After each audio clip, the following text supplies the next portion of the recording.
खबर नेपाल से, जहां पर लगातार हालात बिगड़ते जा रहे हैं और बिगड़ते हालातों के बीच में जो संकट नेपाल में पैदा हुआ है उस पर पूरी दुनिया की नजरें हैं। राष्ट्रपति और प्रधानमंत्री आवासों को भी भीड़ ने वहां पर आग लगाई है। मंत्रियों के घर भी आग के हवाले कर दिए गए हैं। जो प्रदर्शनकारी भीड़ थी उसने आगजनी की है और नेपाल सुप्रीम कोर्ट संसद भवन में भी आगजनी की खबर सामने आई है, वहां पर भी आगजनी की गई है। नेपाल के बिगड़ते हालातों पर भारत ने भी अब चिंता जताई है। नेपाल में प्रदर्शन के बाद हालात बेहद खराब होते जा रहे हैं। ये बड़ी खबर और बड़ा अपडेट इस समय आपको हम दे रहे हैं। राष्ट्रपति और प्रधानमंत्री आवास जो हैं वो आग के हवाले कर दिए गए हैं। तस्वीरों में भी देखा जा सकता है किस तरीके से भारी भीड़ नेपाल की सड़कों पर जुटी और उसके बाद जो राजनीतिक स्थितियां नेपाल में परिवर्तित हुई उसने पूरी दुनिया का ध्यान अपनी तरफ खींचा है। और नेपाल के अब बिगड़ते हालातों पर भारत ने भी चिंता जाहिर की है, क्योंकि नेपाल में जो हालात हैं वो बेहद खराब इस समय नजर आ रहे हैं। जो भीड़ है उसके द्वारा जगह जगह पर आगजनी की जा रही है। तमाम तरह की तस्वीरें सामने आ रही। प्रधानमंत्री आवास हो, राष्ट्रपति का आवास हो या फिर संसद भवन हो, सुप्रीम कोर्ट हो, नेपाल का सब कुछ इस समय धुआं धुआं होता हुआ नजर आ रहा है। और प्रदर्शनकारी जो भीड़ है उसने नेपाल में एक तरीके से कहा जा सकता है अस्थिरता की स्थितियां पैदा कर दी हैं, जहां पर प्रधानमंत्री के इस्तीफे के बाद, राष्ट्रपति के इस्तीफे के बाद जो उनको निकालने की प्रक्रिया है वो सेना के द्वारा की गई, लेकिन अभी भी नेपाल की स्थितियां ठीक नहीं हुई हैं।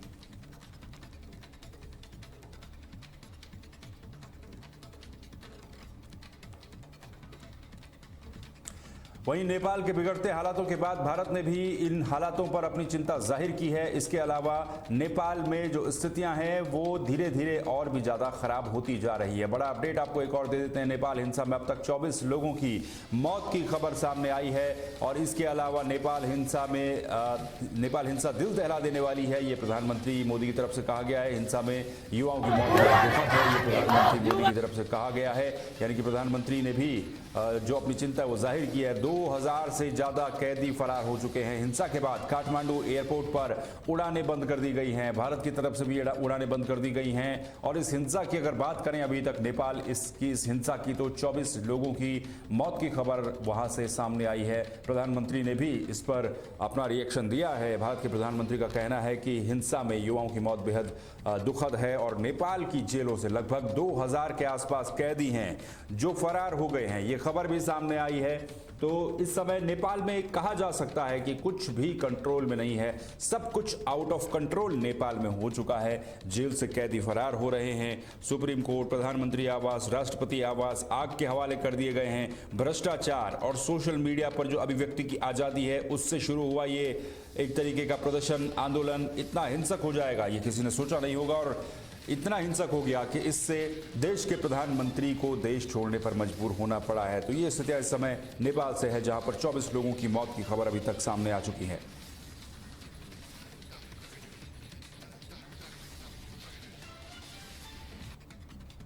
वहीं नेपाल हिंसा के बाद भारत में भी चौकसी बढ़ा दी गई है। खासतौर पर नेपाल बॉर्डर को शेयर करने वाले राज्यों में सुरक्षा को और भी ज्यादा चौकस कर दिया गया है। उत्तर प्रदेश से खबर आपको बता रहे हैं इस समय, जहां पर यूपी के सीमावर्ती जिलों में पुलिस इस समय मुस्तैद नजर आ रही है। सहायता के लिए कंट्रोल रूम स्थापित किए गए हैं। जो भी भारत के नागरिक नेपाल में फंसे हुए हैं उनको सहायता के लिए कंट्रोल रूम स्थापित किए गए हैं। ADG law and order Amitabh Yash को जिम्मेदारी दी गई है। नेपाल हिंसा के बाद यूपी के बॉर्डर पर हाई अलर्ट इस समय देखने को मिल रहा है। तस्वीरें भी आप देख सकते हैं एसएसबी की तरफ से किस तरह से बॉर्डर पर चेकिंग की जा रही है भारत और नेपाल के बीच, क्योंकि काफी गहरे संबंध रहे हैं और बॉर्डर पर काफी आवाजाही होती है। इसीलिए अब उत्तर प्रदेश के जो जिले नेपाल के साथ सीमा को शेयर करते हैं वहां पर सतर्कता बढ़ाने के निर्देश दे दिए गए हैं। उत्तर प्रदेश डीजीपी की तरफ से ये निर्देश दिए हैं। हाई अलर्ट पर रहने को कहा गया है। नेपाल हिंसा के बाद यूपी बॉर्डर पर हाई अलर्ट है। डीजीपी राजीव कृष्ण ने हाई अलर्ट पर रहने के निर्देश दिए हैं। तस्वीरें भी आप देख सकते हैं कैसे उत्तर प्रदेश के बॉर्डर वाले इलाकों में लगातार सघन चेकिंग की जा रही है। पुलिस ने पेट्रोलिंग वहां पर बढ़ा दी है। सहायता के लिए कंट्रोल रूम स्थापित किए गए हैं।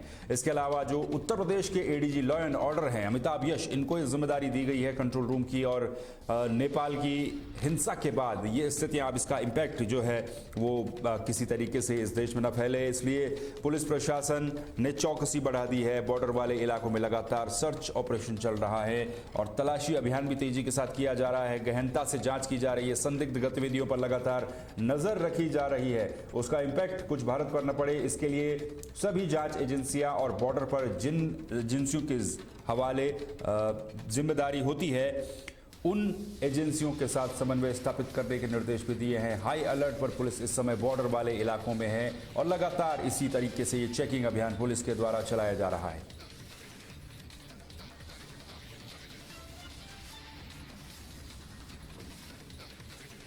रुक कर लेते हैं रायबरेली का। रायबरेली से बड़ी खबर सामने आ रही है, जहां पर आज राहुल गांधी का 2 दिवसीय दौरा होना है। उसके लिए राहुल गांधी रायबरेली आएंगे और रायबरेली में जो अलग अलग गतिविधियां, अलग अलग उनके काम हैं, उनमें वो शिरकत करेंगे। तो राहुल गांधी के दौरे से जुड़ी हुई अपडेट इस समय आपको बता रहे हैं। आज राहुल गांधी गौरा बाजार चौराहे पर अशोक स्तंभ का लोकार्पण करेंगे। इसके साथ ही ऊंचाहार विधानसभा के बूथ स्तरीय कार्यकर्ताओं के साथ राहुल गांधी बैठक करेंगे। अपने जो क्षेत्र है उसमें वो आज आ रहे हैं। राहुल गांधी का 2 दिवसीय रायबरेली दौरा आज से शुरू होने जा रहा है। हरचंदनपुर विधानसभा के बूथ स्तरीय कार्यकर्ताओं के साथ राहुल गांधी बैठक करेंगे और इसके अलावा प्रजापति समाज के लोगों के साथ भी राहुल गांधी का संवाद होगा।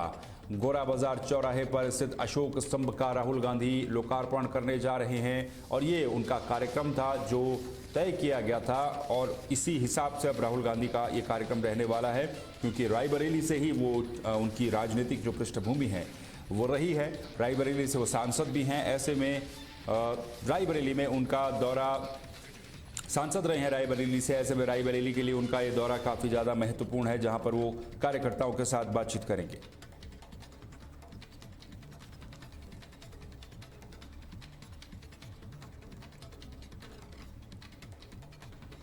और राहुल गांधी के रायबरेली के दौरे से जुड़ी हुई एक और अपडेट आपको बता देते हैं। दौरे से पहले रायबरेली शहर में पोस्टर्स लगाए गए हैं। राहुल गांधी के नाम के होर्डिंग्स और पोस्टर बैनर रायबरेली में दिख रहे हैं। इन पोस्टर बैनर पर सभी का ध्यान इसलिए है क्योंकि इन पोस्टर बैनरों पर राहुल गांधी, तेजस्वी यादव और अखिलेश यादव को भगवान के रूप में दर्शाया गया है।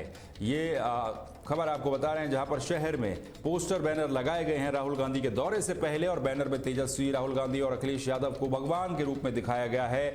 पोस्टर में तीनों को कलयुग के ब्रह्मा, विष्णु और महेश बताया गया है। ये तस्वीरें भी आप देख सकते हैं, जहां पर तीनों की जो तस्वीर है वो इस तरीके से लगाई गई है कि उसमें ब्रह्मा, विष्णु और महेश तीनों को दिखाया गया है। और ये पोस्टर जो है राहुल निर्मल बागी, जो प्रदेश सचिव है लोहिया वाहिनी सपा के, उनकी तरफ से लगाए गए हैं। इस तस्वीर में ब्रह्मा, विष्णु और महेश के रूप में तीनों को दर्शाया गया है, कलयुग के ब्रह्मा, विष्णु, महेश। और ये भी लिखा गया है कि आज की एक ही आस है, और ये उसके बाद ये लाइन लिखी गई कि ब्रह्मा, विष्णु, महेश ये तीनों है। सपा नेता निर्मल बागी के द्वारा ये पोस्टर बैनर वहां पर लगाए गए हैं। सभी का ध्यान ये पोस्टर बैनर अपनी तरफ खींच रहे हैं क्योंकि राहुल गांधी का रायबरेली दौरा है। उससे पहले कार्यकर्ताओं के द्वारा इस तरीके के पोस्टर लगाए गए हैं जिसमें तीनों को भगवान के रूप में दिखाया गया है। राहुल गांधी को विष्णु के रूप में इस पोस्टर में दिखाया गया है। आपको बयान सुनाते हैं, क्या कुछ कहना है।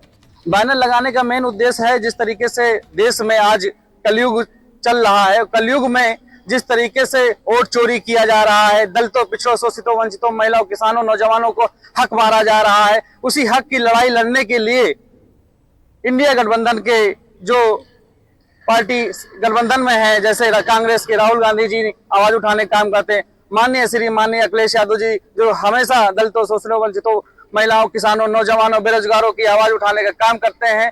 तेजस्वी जी बिहार में अपनी आवाज उठाने का काम करते हैं, हर तरीके से लड़ने का काम करते हैं। तो मैं उनको इंडिया गठबंधन का और कलयुग का। तो राहुल गांधी के दौरे से पहले इन पोस्टरों ने सभी का ध्यान अपनी तरफ खींचा है और राजनीतिक हलचलें तेज हो गई हैं क्योंकि तीनों को भगवान के रूप में इन पोस्टरों में दर्शाया गया है। ब्रेकिंग न्यूज में फिलहाल के लिए बस इतना ही। बाकी खबरों के लिए और अपडेट्स के लिए आप लगातार बने रहिए तहलका डिजिटल के साथ। नमस्कार।